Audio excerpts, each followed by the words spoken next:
कि रात को 12 बजे आ जाओ, 2 बजे आ जाओ, ये कर दो वो कर दो। पॉसिबल है क्या? ये मशीन है हमारी, शरीर ही इससे नहीं देगा तो क्या कर लोगे ट्रेनिंग करके। लेकिन वो नहीं कि रात को 2 बजे भी आप ट्रेनिंग करो। वो वहां पर कि जहां पर आपको टाइम, इस डेट को भैया आप आए थे, इस डेट को आपको ट्रेनिंग पूरी हो गई, अब तुम जाओ घर। 2006 में पहली गाड़ी लॉन्च हुई हीरो होंडा ग्लैमर, जिसमें फ्यूल इंजेक्टर आया था। फिर हमारा कॉन्सेप्ट है कि इंजन में BS6 में 6 सेंसर लग रहे हैं, तो 6 सेंसर को आपको पता रहना चाहिए कि किस सेंसर में कितना वोल्ट जाना चाहिए। वर्कशॉप आपने खोला है, आपको झाड़ू भी लगाना पड़ेगा, पोछा भी लगाना पड़ेगा, मेहनत आपको करनी है। आपने जिसको जॉब पे रखा वो पैसे के लिए आ रहा है। जब यहाँ से पेट्रोल जाएगी, इसके ऊपर टैंक है, पेट्रोल इस टैंक में जाती है और इसमें यहाँ पर अभी आपके हाथ में दूंगा चैम्बर जो है जिसमें गियर लगता है, क्लच प्लेट, वो चैम्बर रहता है अलग, और क्रैंक को घूमने के लिए क्रैंक केस का चैम्बर रहता है अलग। उसी तरह से जापान के इंजीनियर बोलते हैं कि इंजन मेरा सीधा भाई साहब, ये जो पाइप है, क्योंकि अंदर से इंजन मिला हुआ है, ये और ये क्यों? क्योंकि टाइमिंग चेन का स्लॉट कटा हुआ है। हेलो दोस्तों, आपका नए वीडियो में दोबारा से स्वागत है। आप लाइव में भी और वीडियो के अंदर भी हो। तो ये आज दोबारा से पहले मैं आपको टाइम बता देता हूँ। तो ये जो चीज सीखी है ना मैंने, ये जब मैं 8वीं क्लास, टाइम बज रहे रात के 8, बाहर अंधेरा हो रहा है, मिनी सर क्लास ले रहे। ये बच्चों की छोड़ चलते अपन सर के पास। चालू स्टार्ट बाइक्स के, तो वापस से आपको 5 इंजन और करने, जितने इंजन रखेंगे तो करने ही है आपको। 15 इंजन है, 16 इंजन है, 17 इंजन है, 20 इंजन है, 5 इंजन कल और आएंगे, कल या परसों में, तो 5 इंजन और ऐड हो जाएंगे। जो भी इंजन पे जाने से पहले मैं आपको, जैसे ये इंजन रखा है, कल तो मैंने आपसे क्वेश्चन पूछा था, वापस अब टॉपिक पे आ जाते हैं। कल तो मैंने आपसे क्वेश्चन आपको पूछा था कि 2 स्ट्रोक और 4 स्ट्रोक में हम लोग कैसे पता लगाएंगे कि वो कौन सा इंजन है। अब मुझे बताओ BS4 और BS6 को इंजन से देख के कैसे पता लगाएंगे कि कौन सा BS6 है और कौन सा BS4 है? सेंसर इंजन से बाहर रहते हैं। मैकेनिकली इंजन में ज्यादा फर्क नहीं है। सेंसर आपका फ्यूल इंजेक्टर हुआ, टेम्परेचर सेंसर हुआ, थ्रॉटल बॉडी सेंसर हुआ, या फिर आपका ऑक्सीजन सेंसर हुआ, वो सब इंजन के बाहर की तरफ लग रहे हैं। इंजन के अंदर कोई सेंसर लग रहा है क्या? तो आप जैसे ये फ्यूल इंजेक्टर आप देख रहे हैं, अगर BS4 इंजन होगा तो ये आपकी जो थ्रॉटल बॉडी है, इस थ्रॉटल बॉडी में क्या बना हुआ आएगा? स्पेस किसके लिए? फ्यूल इंजेक्टर के लिए स्पेस बना हुआ आएगा। मैकेनिकली मतलब ये जो लोहे का, जो एल्यूमिनियम का ये इंजन है, ब्लॉक है, इसमें मैकेनिकल मतलब समझना, जो लोहे में जो इसकी बॉडी में डिजाइन में इनबिल्ट है, तो इसमें फ्यूल इंजेक्टर लगाने का इसमें जैक स्पेस दिया हुआ है। और BS4 जो है उसमें ये इंजेक्टर ना होकर डायरेक्टली कार्बोरेटर लगता है। अभी BS6 लाने की जरूरत क्यों पड़ी हमें? BS6 लाने की जरूरत क्यों पड़ी? कार्बोरेटर इंजन चल रहा है, वो भी भाई फुक तो पेट्रोल ही रही है।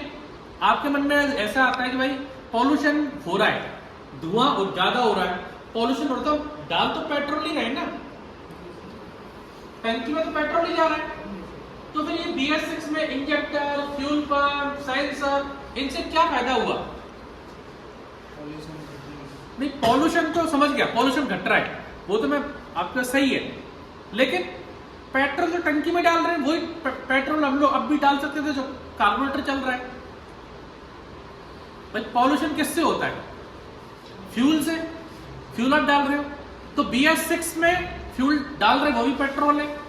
और जो पुरानी गाड़ी जो आ रही है अभी, मान लो कि अभी जो 2019 BS6 आया 2021 में अप्रैल में, 2020 में उसका लॉन्चिंग हो गया था, तो कुछ गाड़ी 2020 अप्रैल से स्टार्ट हो गई और पूरी फुल फ्लैश में 2021 अप्रैल में BS6 बाइक लॉन्च हो गई। लेकिन जो 2018 मॉडल है, 2019, ये जो वीडियो है, ये स्पेशल वीडियो, स्पेशल लाइव है। इसके अंदर आप देख सकते हो, टाइम देख लो, टाइम क्या हो रखा है। क्लास आपको पता है, मैं आपको वीडियो के अंदर टाइम दिखा देता हूँ। इधर लाइव चल रहा है यूट्यूब पे, 8:20 हो चुके हैं। लाइव चल रहा है, रात की क्लासेस चलती है यहाँ पे। लेकिन वही पेट्रोल का हम लोग किसमें यूज कर रहे हैं? BS4 में। वही पेट्रोल को BS3 में यूज कर रहे हैं। आपके गांव में घर में 2010 मॉडल भी बाइक होगी, 2005 मॉडल बाइक होगी, उसमें भी यही पेट्रोल डल रहा है। पेट्रोल पंप वाला थोड़ी वो साइलेंसर है, BS4 में भी साइलेंसर है, वो BS3 BS4 में भी होता है। O2 सेंसर तो इसलिए है कि हम लोग जैसे खाना खा लिया, सुबह हम लोग भागने जाते हैं, तो डॉक्टर क्या टेस्ट करता है हमारे शरीर का कि भाई यूरिन टेस्ट कर, ब्लड टेस्ट तो लेता है डॉक्टर, यूरिन टेस्ट भी लेता है और हफ्ते उसका मल का टेस्ट भी होता है। तो मल में क्या डॉक्टर चेक करता है कि कितनी प्रोटीन, कितनी मात्रा में वो मल में आ रही है, मतलब आप जो खा रहे हो मुंह के अंदर से, तो कितनी चीजें पच के शरीर ने एब्जॉर्व करी, कितनी विटामिन एब्जॉर्व करी, कितनी प्रोटीन एब्जॉर्व करी, कितना जो माल मटेरियल था वो एब्जॉर्व कर लिया बॉडी ने खून बढ़ाने के लिए, खून को अच्छा करने के लिए, और जो वेस्ट मटेरियल है वो हमारा मल निकल के बाहर आ गया। तो डॉक्टर अगर उसमें ज्यादा प्रोटीन विटामिन आ रही है, मतलब हमारा डाइजेशन सही नहीं है, तो डॉक्टर डाइजेशन की गोली लगता है कि भाई जो माल डाल रहे हो मुंह में, रोटी सब्जी माल मछली जो भी आप खाते हो, वेज नॉन वेज, सब्जी रोटी दाल मिठाई, तो वो पचने को डालेगा, जितना पचेगी उतना हमारे बॉडी में ताकत आएगी और वेस्ट हमारा मल से निकलेगा। तो ऑक्सीजन सेंसर क्या काम करता है कि आपका जो इंजेक्टर पेट्रोल स्प्रे कर रहा है पिस्टन सिलेंडर के अंदर, तो वो पूरी पेट्रोल जल रही है कि नहीं जल रही। अगर वो पूरी पेट्रोल जल रही है तो सिर्फ क्या निकल रहा है, स्मोक निकल रहा है। तो ऑक्सीजन सेंसर क्या सेंस कर रहा है कि उस स्मोक में, उस धुएं में कितनी मात्रा ऑक्सीजन की है, कितनी मात्रा पेट्रोल के अनबर्न पार्टिकल, अनबर्न पार्टिकल मतलब बिना जला हुआ पेट्रोल के कण उस धुएं में है क्या, या फिर बिना जली हुई ऑक्सीजन जो हम सांस ले रहे हैं, बिना जली हुई ऑक्सीजन इसमें निकल रही है नहीं निकल रही। अगर वो निकल रही है क्या चीज, ऑक्सीजन बिना जली और पेट्रोल बिना जला, तो ऑक्सीजन सेंसर कमांड किसको करता है, ECM को। और ECM कमांड क्या करेगा कि इंजेक्टर को कम पेट्रोल देगा कि भाई हमारा गाड़ी है वो पूरा की टाइम पूरा, देखो बाप, चाहे वो हमारा स्पार्क प्लग है वो वीक हो चुका होगा, या स्पार्क प्लग पूरा हमारे इंजन को आग नहीं लगा रहा होगा, तो क्या होगा आपके बाइक में ब्लैक स्मोक आएगा ज्यादा, और या फिर ज्यादा व्हाइट स्मोक आ सकता है। स्मोक भी दो टाइप के आते हैं, एक तो आता है व्हाइट स्मोक, एक आता है ब्लैक स्मोक। आपके पास कस्टमर मोटरसाइकिल लाया तो धुआं दे रही है, अब धुआं काला भी होता है और धुआं व्हाइट भी होता है। व्हाइट धुआं तब आएगा जब आपकी पिस्टन की रिंग वीक हो चुकी है। जब हमारे पिस्टन सिलेंडर में रिंग लग रही है, 3 रिंग है, ऊपर वाली कंप्रेशन, नीचे वाले भी कंप्रेशन, एक ऊपर की compression ring, second compression ring और तीसरी ऑयल सील रिंग। ऊपर वाली तो क्या होगा, हमारा कट रहता है रिंग में, भाई ये रिंग का छल्ला इसमें कट है, लेकिन उस कट में बाल बराबर, तो इसमें जैसे जैसे हमारा मान लो ये उंगली है, अब ये हमारा जब इंजन चलता है पिस्टन सिलेंडर, तो क्या चीज घिसती है, पिस्टन सिलेंडर की अंदर की वॉल, और पिस्टन घिसेगा तो पिस्टन रिंग घिसेंगी।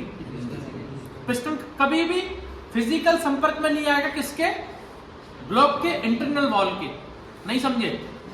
जो पिस्टन है, पिस्टन रगड़ नहीं खा रहा किससे, पिस्टन सिलेंडर के अंदर रगड़ खा के नहीं चल रहा, रगड़ खा के क्या चल रही है, सिर्फ पिस्टन रिंग।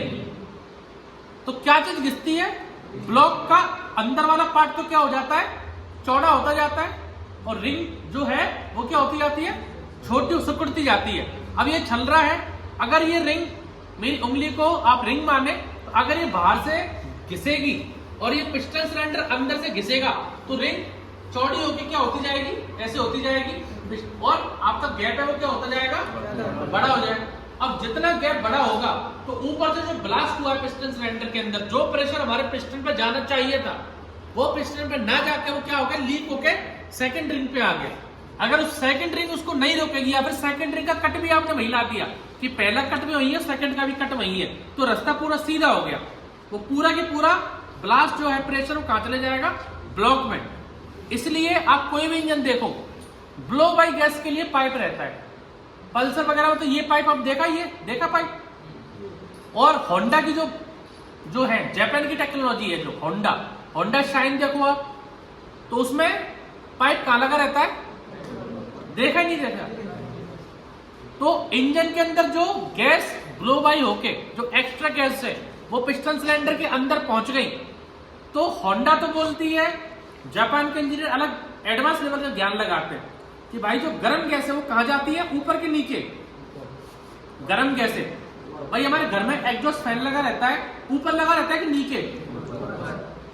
गर्म गैस क्या रहती है, हल्की रहती है। गर्म गैस कहाँ जाएगी, ऊपर, तो ऊपर से वो गर्म गैस बाहर जाएगी। और ठंडी गैस कहाँ रहती है, नीचे। इसलिए आप जब कूलर लगाते हो तो कूलर कहाँ लगाएंगे आप, ऊपर की नीचे।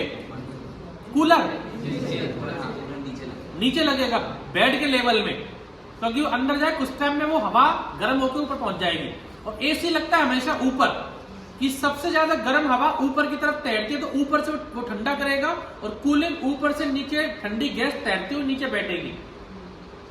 उसी तरह से जापान के इंजीनियर बोलता है कि इंजन मेरा सीधा भाई साहब, ये जो पाइप है, क्योंकि अंदर से इंजन मिला हुआ है, ये और ये क्यों, क्योंकि टाइमिंग चेन का स्लॉट कटा हुआ है। टाइमिंग चेन क्या लगेगी, आप देख सकते हो सारे स्टूडेंट बाइक के ओनली फॉर डेमो इंजन की क्लास लेते हैं। वो स्टूडेंट्स हैं जो ऊपर अभी जो इस मंथ के अपने जो बैचेज है, जो इस मंथ में जो बैच आए वो बच्चे बैठे हुए, एडवांस ट्रेनिंग वाले नहीं बैठे हुए, उनकी क्लास चल रही है रात को। मैं टाइम बता देता हूँ आपको दोबारा से, टाइम देखिए आप क्या हो रहा है। प्रॉपर ब्लास्ट हुआ ही नहीं, क्योंकि जो इंजेक्टर ने प्रेशर दिया वो किसमें दिया, 8:30 बज चुके हैं, बाहर अंधेरा हो चुका है, सर क्लास ले रहे हैं। लेकिन वो प्रॉपर्ली ब्लास्ट नहीं हो पाई, वो लीक होकर कहां पहुंच गई, चैम्बर में। चैम्बर से लीक होकर वो ऊपर पहुंच गई। अब हम लोग या तो उसको वेस्ट कर दें, धुएं में उड़ा दें एटमॉस्फेयर में, या फिर उसको यूज करके इनटेक वाल्व से वापस उसको यूज कर लो, ज्यादा मात्रा में आपको पेट्रोल और ऑक्सीजन मिलेगी। वो रहता है आपका ईजीआर। तो बहुत गाड़ियों में ब्लो बाय गैस कहा रहता है ऊपर टॉप पे, और बहुत गाड़ियों में यहाँ पर, कि पिस्टन सिलेंडर की रिंग वीक हो गई, तो वीक होते होते वो पूरा की पूरा चैम्बर में आपकी एयर भर जाएगी। और पिस्टन सिलेंडर का प्रेशर इतना है कि वो जहाँ पर सील लगी रहती है, यहाँ पर सील लग रही है, साइड में सील लग रही है, साइड में सील लग रही है। आपका जो आउटपुट शाफ्ट जो निकलती है, जहाँ पर आपका चैन चक्का लगता है, यहाँ पर आपकी सील लगती है। तो ये सील क्या करेगा, वो फाड़ के जितना प्रेशर है, जब आपकी गाड़ी को इतना ताकत दे रहा है, तो उस सील को फाड़ने में क्या टाइम लगेगा।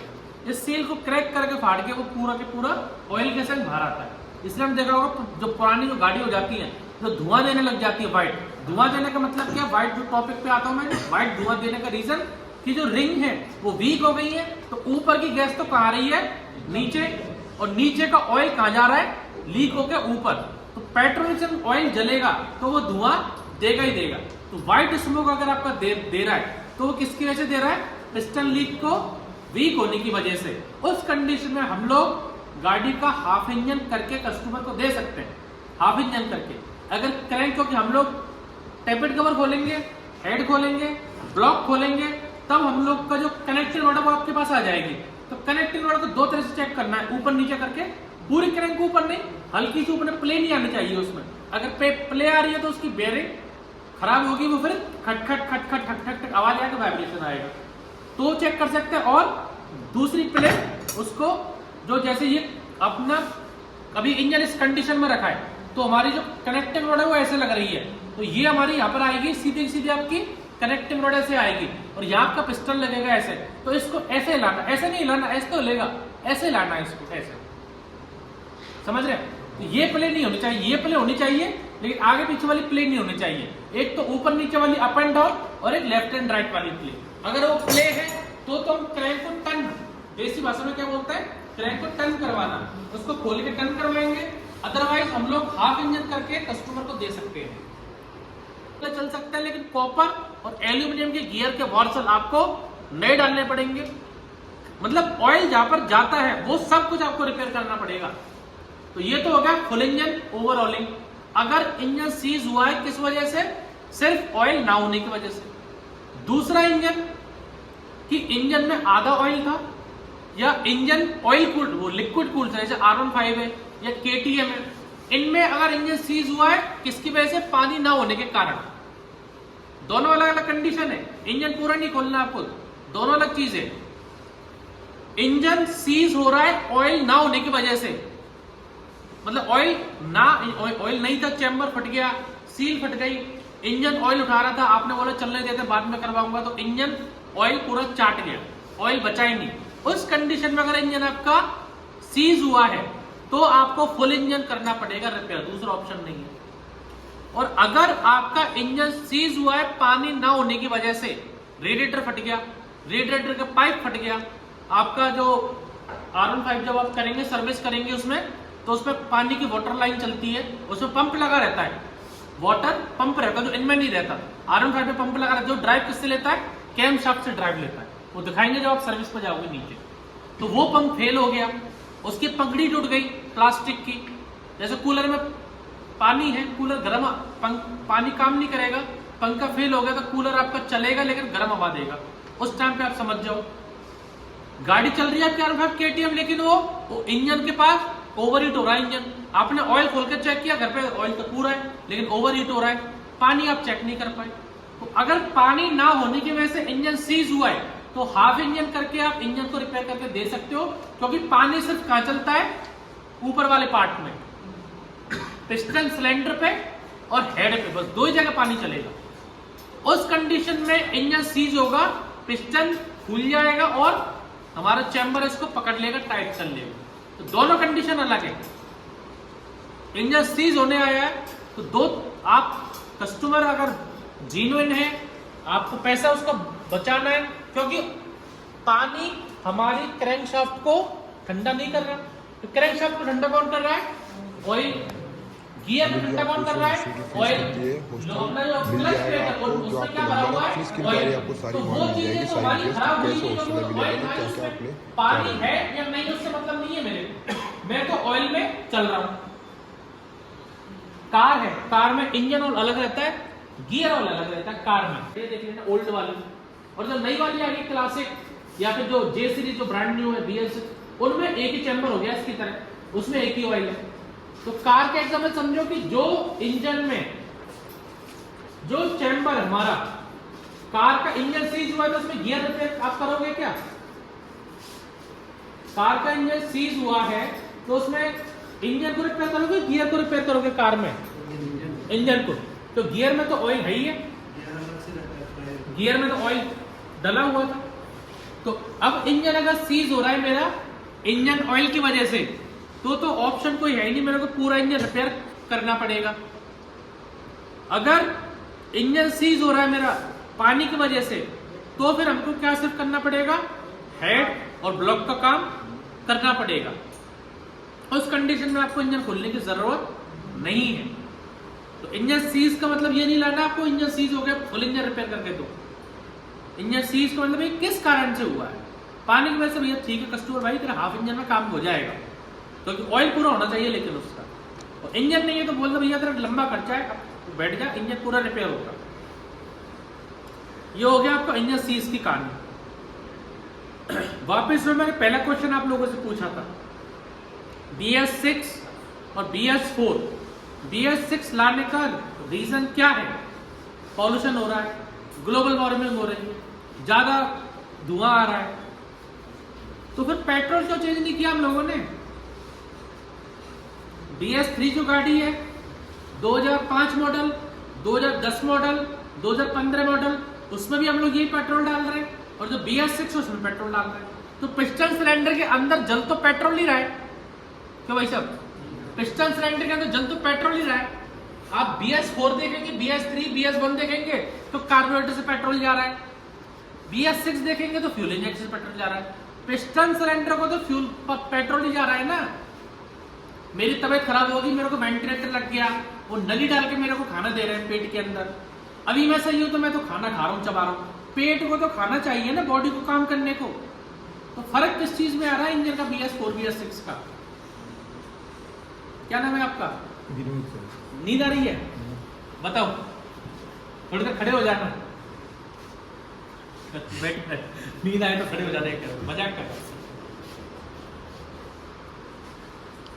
पेट्रोल जो रहता था कार्बोरेटर, मैंने यहाँ पर एक डायग्राम बनाया है, देखो देवांश डायग्राम सबको दिख रहा है?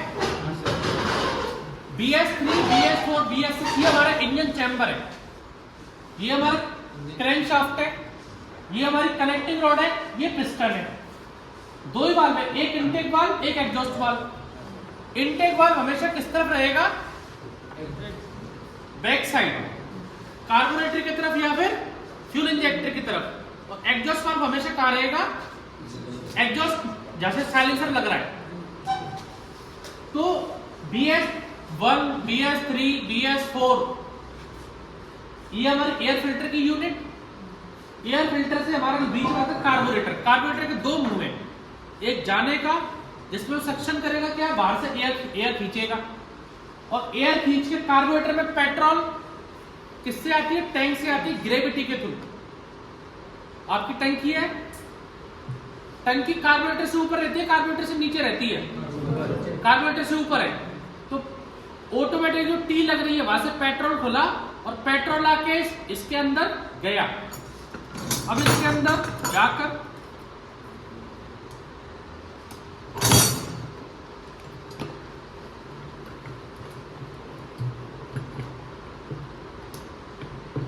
आपने देखा होगा बहुत बार BS3, BS4, BS6 में पेट्रोल ओवर होती है। ओवर होने का क्या रीजन था?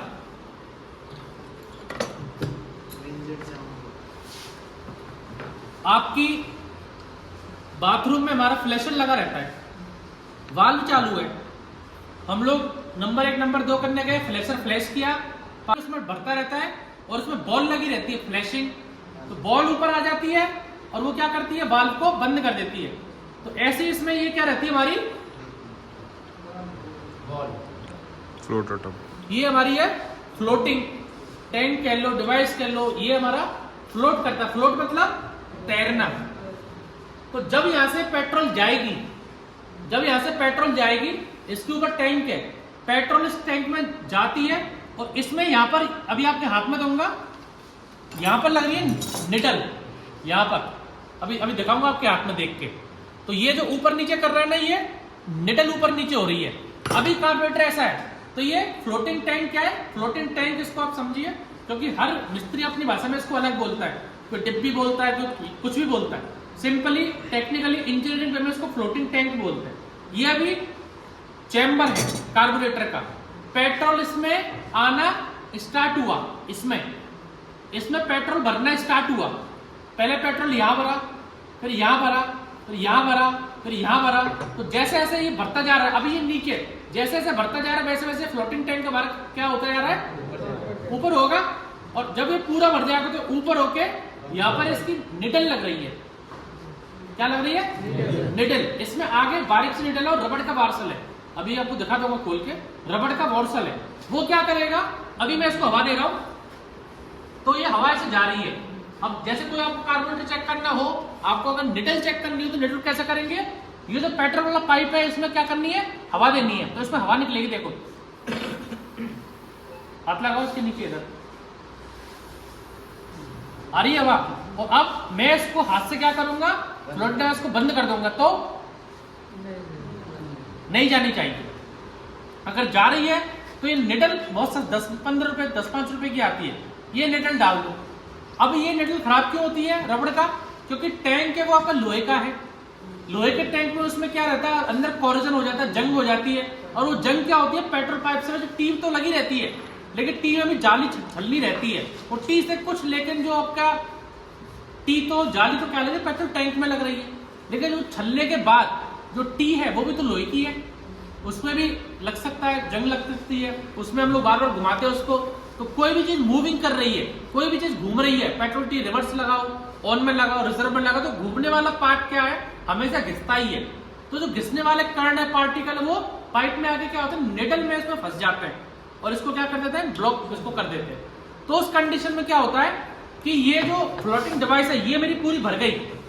अब इसमें आप ये देखो, इसका लेवल देखो, इस लेवल से ऊपर एक पाइप आ रहा है। इस पाइप इसका क्या है? इस लेवल से ऊपर है, मतलब कि ये पूरा भर गया। इस कंडीशन में निडल बंद नहीं हुई, ये पूरी हमारी चीजें थी, ये भर गई। अब पेट्रोल का टैंक तो इससे ऊपर है, टैंक भरा, फिर इसके ऊपर पेट्रोल भरते भरते ये नली भरी, तो इसमें जो जेट है, जो पेट्रोल उठाता है, खींचते हैं, सक्शन करते हैं जेट से, वो भी होल है। ये जो जेट्स लग रहे हैं आपके, ये जेट्स लग रहे हैं, ये होल है। हवा दोगे तो हवा जाएगी, यहाँ पर ये जेट लगता है। तो यहाँ से पेट्रोल ऊपर भरेगी और ये भरते भरते क्या करेगी?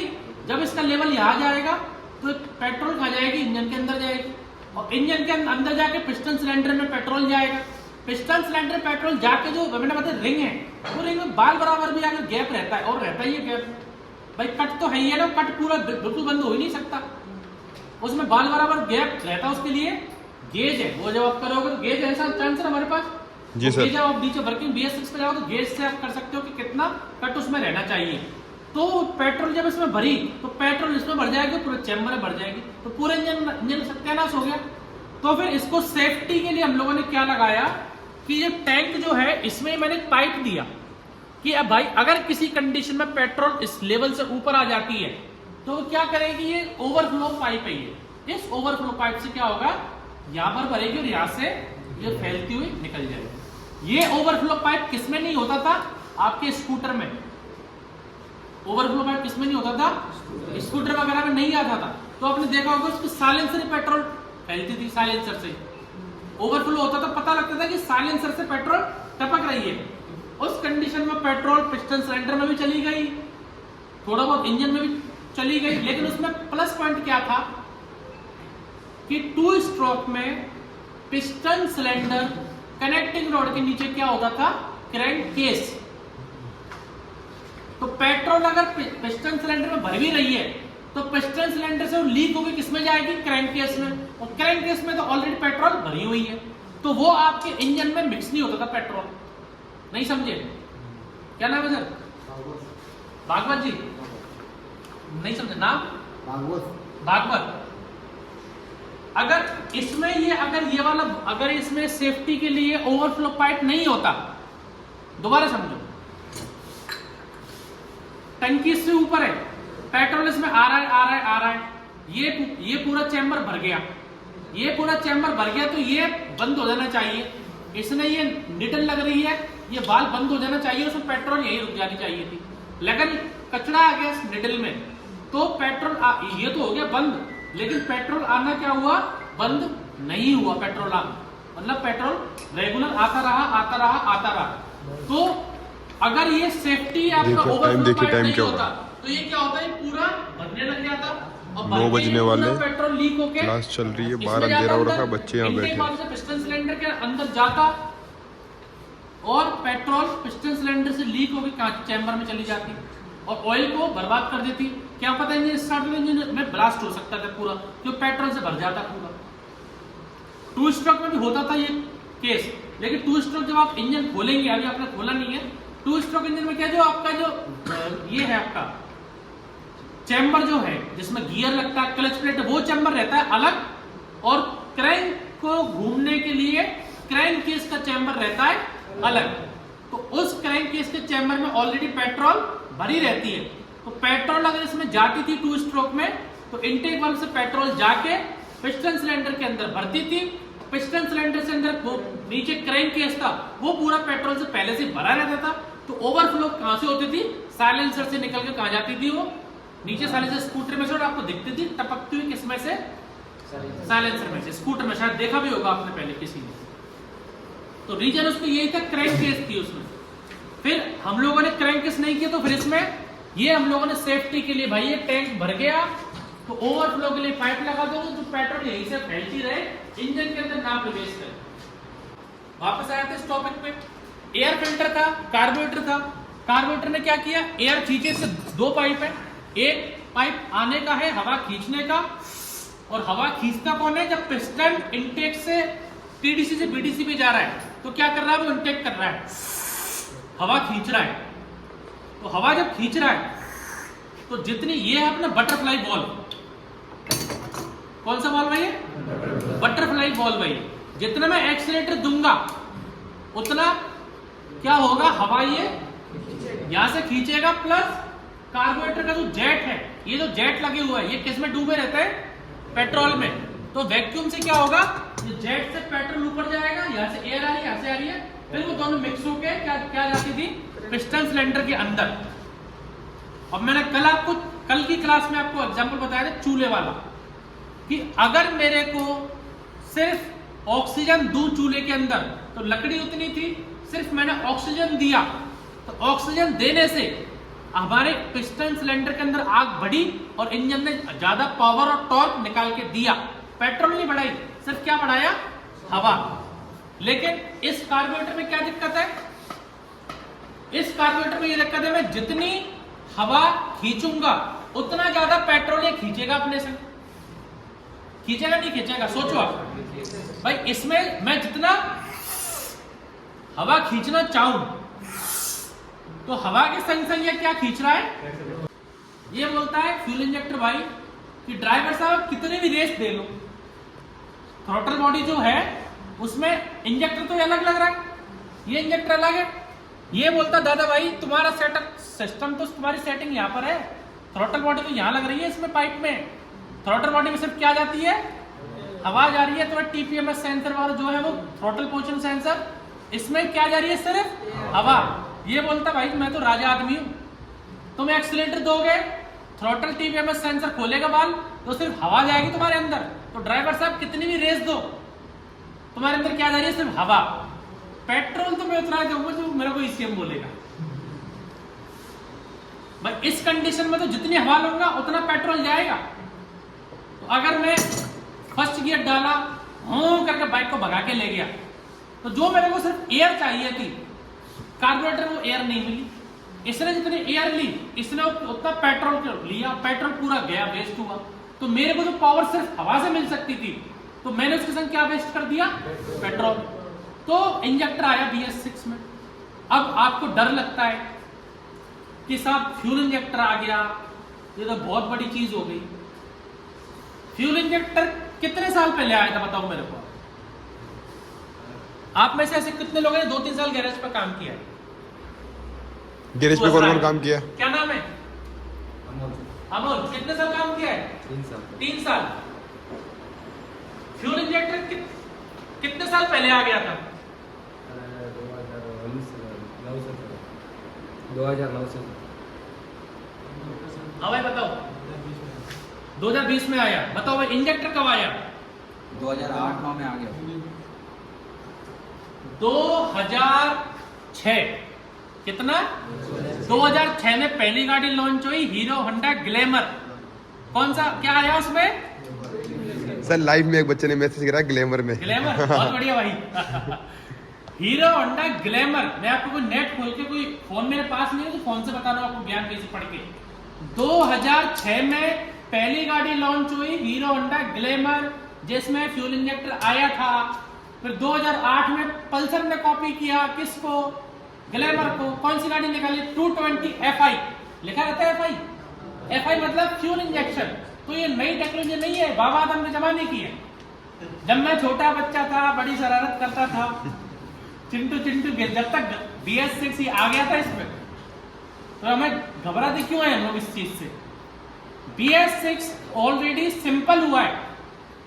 आपको कोई BS3 गाड़ी आई, कस्टमर लेके आया, आप अपने काम में लग रहे हो, मैं अपनी गाड़ी का काम कर रहा हूं, कस्टमर आया मेरी गाड़ी, भैया चेक करो स्टार्ट नहीं हो रही। हम क्या चेक करेंगे? BS3 BS4 मिस्त्री होके, अनमोल स्पार्क प्लग में करंट आ रहा है, नहीं आ रहा, नहीं आ रहा, तो ST कॉइल चेक करेंगे। ST कॉइल से पहले क्या रखा रहता है? CDI। कुछ गाड़ियों में RR यूनिट है, फिर पिकअप कॉइल है। तो हम क्या चेक करेंगे? नहीं आ रहा, इसका कवर निकालो, पिकअप कॉइल चेक करो। पिकअप कॉइल में ब्लू, मोस्टली गाड़ियों में ब्लू कलर का तार रहेगा, पिकअप कॉइल का अलग रहेगा, जो ऐसे तार निकलता है ना मैग्नेट से। तो बाकी का सॉकेट रहेगा पूरी वायरिंग के लिए, चार्जिंग के लिए, हेडलाइट के लिए, हॉर्न के लिए, RR यूनिट के लिए, पूरी वायरिंग के लिए। और पिकअप कॉइल से सिंपल एक तार रहेगा सेपरेट, किसके लिए? CDI के लिए, और CDI से जाने के लिए ST कॉइल के लिए, और ST कॉइल से स्पार्क प्लग के लिए। अर्थिंग हमेशा कॉमन रहती है पूरे गाड़ी में।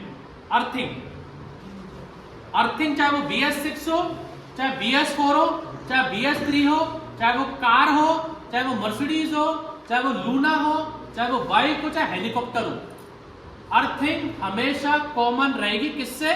ग्राउंड से। आपका जो सेल्फ की मोटर लगी रहती है, इसमें सिर्फ कौन सा तार जाता है? प्लस। अर्थिंग इसको किससे मिल रही है? बॉडी से। स्पार्क प्लग को करंट ज्यादा सिर्फ प्लस, अर्थिंग उसको किससे मिल रही है? बॉडी से। तो अर्थिंग पे हमेशा ध्यान रखना कि उसका जो तार है वो तुमने तुम तो सिर्फ प्लस मल्टीमीटर लेके, झुंझुरा लेके सिर्फ चेक करते हो करंट का जा रहा है, करंट का जा रहा है, करंट का जा रहा है। गाड़ी स्टार्ट नहीं हो रही तो आपने देखा ही नहीं कि भाई उसका तार था जो इस बोल्ट पे कसा रहता था, कपलर, उस पर ध्यान ही नहीं गया यार ये क्या अर्थ का तार है। उस तार से जंग आ गई तो गाड़ी स्टार्ट नहीं होगी। तो बात कर रहा था BS6 को, कोई कस्टमर आ गया BS3, BS4, BS1 बाइक लेके कि सर मेरी गाड़ी स्टार्ट नहीं हो रही। आपने पिकअप कॉइल चेक करी, आपने CDI चेक करी, आपने ST कॉइल चेक करी, आपने स्पार्क प्लग चेक किया, करंट नहीं आ रहा। 1 घंटा माता फोड़ी में जाएगा। CDI यूनिट खोलने के लिए उसका गाड़ी लगाओ स्टैंड पे, पहले तो चाबी पाने अपना काम उसको छोड़ो, चाबी पाने सीट खोलो, साइड के पैनल खोलो, साइड का ये कपलर खोलो, फिर करंट चेक करो। और अगर उसी टाइम पे BS6 आ गई तो 2 मिनट का काम है, 2 मिनट एक कपलर में क्या घुसा देंगे, स्कैनर, खट खट खट। ये अब उसको नहीं पता नहीं ये प्रॉब्लम है, क्या पता उसमें आगे तो ये हमारा सेंसर एक खराब सेंसर है, 200 रुपए का टेम्परेचर सेंसर है, 200 रुपए का। 2 मिनट में खोला, लगाया, DTC कोड देखा, क्लियर किया, लगा दिया, ला भाई 1000। पागल है क्या? 5 मिनट तो लगाया तुमने इसमें। अरे इस 5 मिनट लगाने के लिए आपने लाख रुपए बर्बाद किए। जिंदगी का 10 साल निकाला, 2 साल निकाला, 1 साल निकाला। तो वो समझने के लिए कि इसमें किस फॉल्ट की वजह से गाड़ी स्टार्ट नहीं हो रही, वो 2 मिनट में किस में पकड़ सकते हो, BS6 में। और BS4 में आपको 1 घंटा चाहिए। तो BS4 उल्टा हेडेक वाली चीज थी। अगर आपको BS6 जब आप नीचे जाओगे स्कैनर मिलेगा, फोन की तरह रहता है, व्हाट्सएप चलाना जानते हो, फेसबुक चलाना, कोडिंग चेंज है। और ये तो होगी कंपनी की रामायण। अब अगर आप बाहर लोकल जो कंपनी जो बना रहे हैं उसमें हजारों मैन्युफैक्चरिंग यूनिट है, हजारों लोग लोकल माल बना रहे हैं आफ्टर मार्केट। कोई तार को येलो लगा सकता है, कोई रेड लगा सकता है, कोई ब्लू लगा सकता है। आप कलर कोडिंग याद रख के क्या करेंगे, मेरे को इसका जवाब कल दे देना मेरे को क्या लाके कि कैसे कलर कोडिंग से आप मैकेनिक बन सकते हो। इसको 12 वोल्टेज चाहिए तो इसको ECM से मैं भले कोई भी कलर कोडिंग लाके तार इसको लगा दो, आपको ये समझना कि ECM के किस पिन आउट से आउटपुट निकलता है, इसको करंट देने के लिए वो पिन आउट देखना है और इस पे कितना करंट जाना चाहिए वो देखना। वायरिंग को भूल जाओ। ECM का पिन आउट कौन से नंबर का 1 2 3 कौन से नंबर का पिन ECM का आउटपुट देगा 12 वोल्टेज इंजेक्टर के लिए, और इंजेक्टर को 12 वोल्टेज किस पिन आउट से चाहिए, बस ये याद रखो। इस टेम्परेचर सेंसर से कितना करंट या कितना सिग्नल आना चाहिए गाड़ी स्टार्ट करके, बस वो याद रखना है। और इस टेम्परेचर सेंसर का तार ECM के किस पिन पर जाना चाहिए वो याद रखना है। इसके बीच में कोई भी कलर लगा दो, वो मेरी अटक नहीं है, वो आप लगा सकते हो कोई भी तार अलग से काट के। CKP सेंसर से तार कितना वोल्टेज करंट कितना सिग्नल दे रहा है और ECM के कौन से पिन पे वो करंट जाना चाहिए वो याद रखनी है बस। सेंसर का आउटपुट और ECM का इनपुट तो मैकेनिक बन जाओगे। और नहीं तो मेरे को बोल दो, कल मैं 50 वायरिंग लाके दे देता हूँ, रात में रूम पे लगे रहना, डायना करते 2 3 4 6 महीने पास करते रहना, टाइम पास। अगर वायरिंग से मैकेनिक बन जाओ तो मेरे को बता देना। कॉन्सेप्ट पे हम ध्यान नहीं देते। हमारा कॉन्सेप्ट है कि इंजन में BS6 में 6 सेंसर लग रहे हैं, तो 6 सेंसर को आपको पता रहना चाहिए कि किस सेंसर में कितना वोल्ट जाना चाहिए और कितना सिग्नल देना चाहिए। करंट उसको देना है सिग्नल या करंट उससे लेना है, या CKP सेंसर है वो सिग्नल देता है कि ले रहा है, वो दे रहा है। इंजेक्टर इसको करंट देना है 12 वोल्टेज 6 वोल्टेज जो भी ECM दे रहा है, तो 6 सेंसर को करंट देना या लेना कितना होना चाहिए वो नोट करो कॉपी में एक तरफ कि हीरो स्प्लेंडर में 6 सेंसर को ये करंट चाहिए, वो इतना है। और कहां से आ रहा है, ECM के किस पॉइंट से आ रहा है, किस सिग्नल से आ रहा है, वो आपको वो याद रखना है। तो मैकेनिक बन जाओगे, नहीं तो पूरी जिंदगी कम पड़ जाएगी वायरिंग कलर कोडिंग याद करने की। बहुत है इसका ज्ञान।